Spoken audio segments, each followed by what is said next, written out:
Hello and welcome to the Fanatics of Film. Thank you so much for joining me here today. My name is Ben and this is just a quick video on my enthralling experience so far with the Witcher series on Netflix. It's a fantastic series.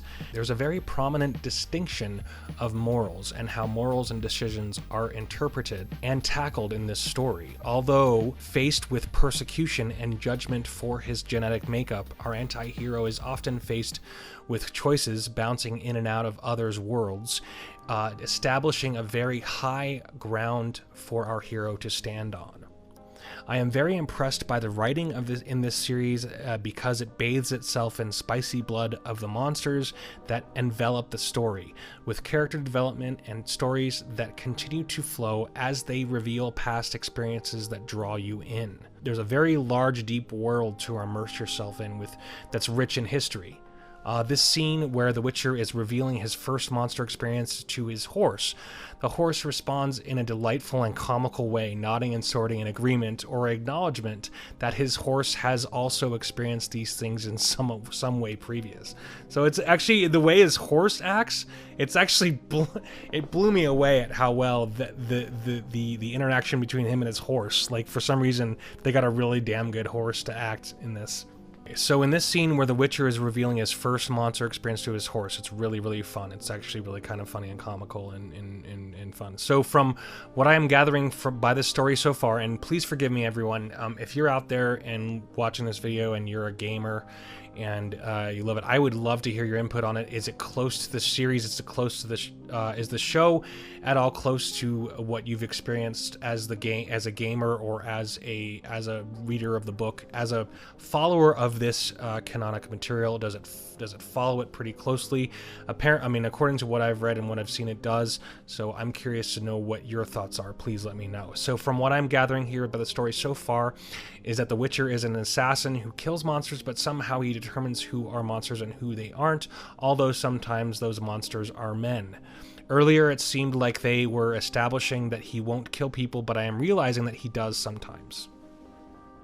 This romantic scene was well earned and fun to experience, as he had not misjudged the woman in the woods. He is an honorable man with good intentions, or at least honorable motivations.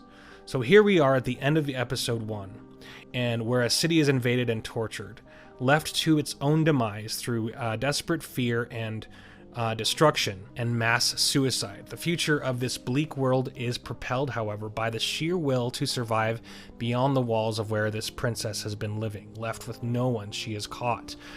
Okay, so spoiler coming up. Geralt is forced to choose even though he doesn't choose sides. He's forced, and it's a shameful way. It was a horrible shame to see him forced to kill the one who he had started to develop intimacy with. Geralt is banished from Blaviken, and that's what happens a lot in this first season, at least so far. He's getting at least verbally banished from a lot of places. Like they always tell him to get the hell out of here and never come back. It's kind of funny.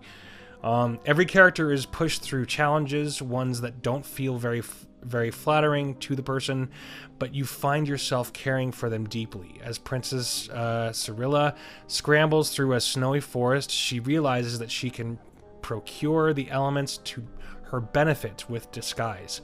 Finding a friend, the rat boy, she finds a camp. So anyway, I wanted to do a full review on this, but I'm not sure that I'm going to get ahead of it. I mean, the reviews are already going out, of course, and when you have a show of this magnitude drop so quickly, and it just, all 8 episodes immediately at once, you got people like me who would love to review the entire series, but we can't. I mean, I couldn't even get on top of The Expanse, and I love that show so much.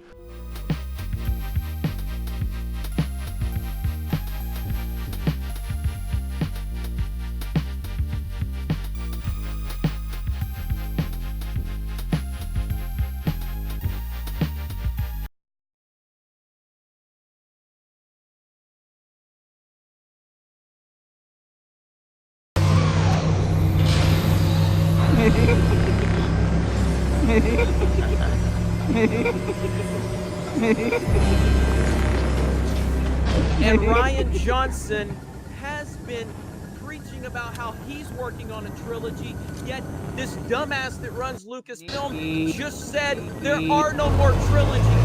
What kind of idiots are running this company?